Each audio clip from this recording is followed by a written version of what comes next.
Good morning, everyone. Thank you for being here today. In this presentation, I'm going to talk about the Concert 2010 checklist. This checklist is used in clinical research, especially for reporting randomized controlled trials. I will explain what the checklist is, why it is important, and how to identify its key items. Let's get started. Title slide: Identification of the item of the concert checklist 2010. Thank you for being here. Today I'd like to talk about a very important tool in clinical research, the concert 2010 checklist. We will look at what it is, why it matters, and how to identify its main contents when reading or writing a randomized clinical trial report. Let me begin by asking a question. Have you ever read a clinical trial and wonder if it was really reliable? The concert checklist helps us judge that. Concert standard for consolidated standard of reporting trials, it's a 25-item checklist. Here's how I've organized my talk today. First, I will give a quick overview of the concert is. Then I will go through each section of the checklist: identification, title and abstract, introduction, methods, result, discussion, and other information. Concert is what is the concert? Concert is a guideline developed to help research report randomized trial clearly and completely. It was first published in many clinical trial. Why do we need it? Many clinical trials are not reported properly. Sometimes important details are missing or the data is unclear. This can mislead doctors, patients, and even policymakers. Concert helps solve that by providing a standard way to report trials. The checklist, how it's organized, overview of the section. Now let's look at how the checklist is organized. 1. Title and abstract. 2. Introduction, and 3. Methods. 4. Result. 5. Discussion. 6. Other information. Section 1. Title and abstract. Item 1 has two sub-items. 1a. The title must identify the study as a randomized trial. 1b. The abstract should be cross-structured and contain key elements like background, methods, result, and conclusion. This is important because most readers only read the abstract. Section 2. Introduction. This section has the item 2a. Background, the problem being studied and its importance. 2b. Objective, the specific aims or hypothesis of the trial. Section 3. Methods.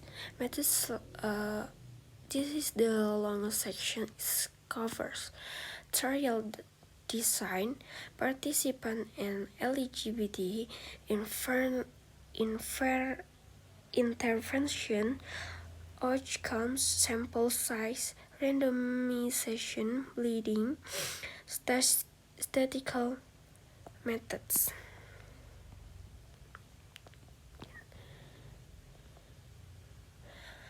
Result.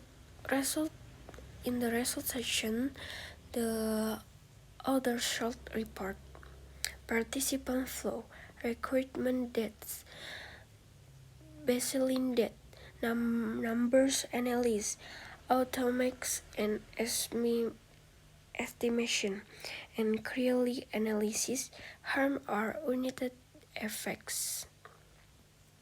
Discussion. How the author interprets the result, they should talk about limitation, generalizability, overall interpretation.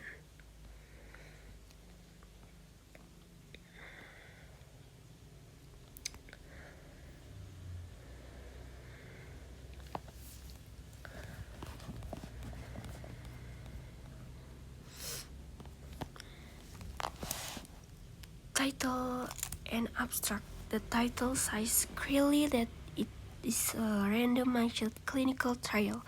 The abstract is structured to objective design, intervention, result, and conclusion. So item 1A and 1B are well identified. Introduction. In the introduction, the authors explain the background. Vitamin D deficiency is common in patients with kidney stones, and their objective is to compare two treatments. So item 2A and 2B are addressed.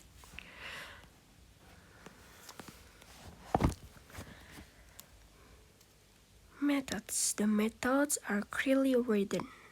1. The study design is a parallel group RCT. Participants were acute with vitamin D deficiency. 3. Interventions are described in detail. Primary and secondary outcomes are explained. Sample size calculation is shown. Randomization process and allocation conclusion report. Blinding is partial validation. Statistical methods are described.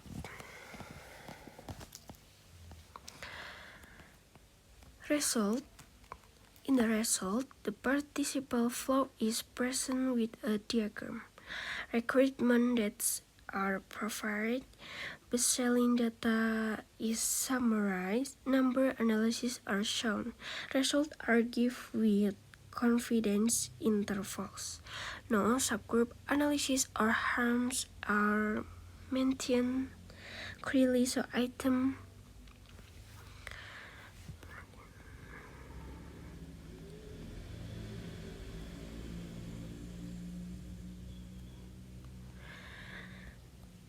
discussion. The author discuss limitation like the lack of a placebo group and generalizability issue.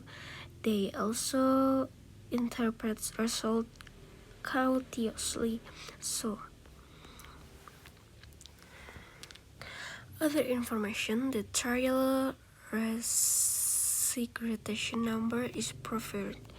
Protocol access is limited, but funding sockets are clearly reported. So item 23 to 25 are mostly addressed.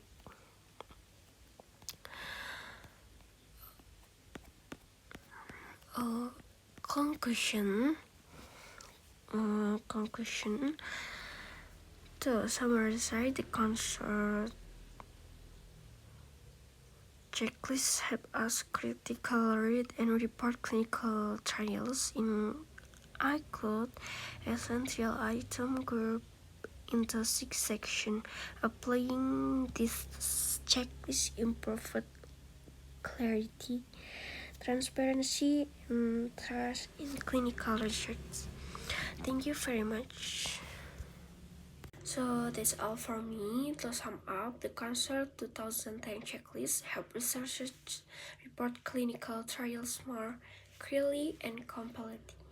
I hope this presentation helped you understand its main items and how to identify them. Thank you for your attention. If you have any question, I will be happy to try and answer them.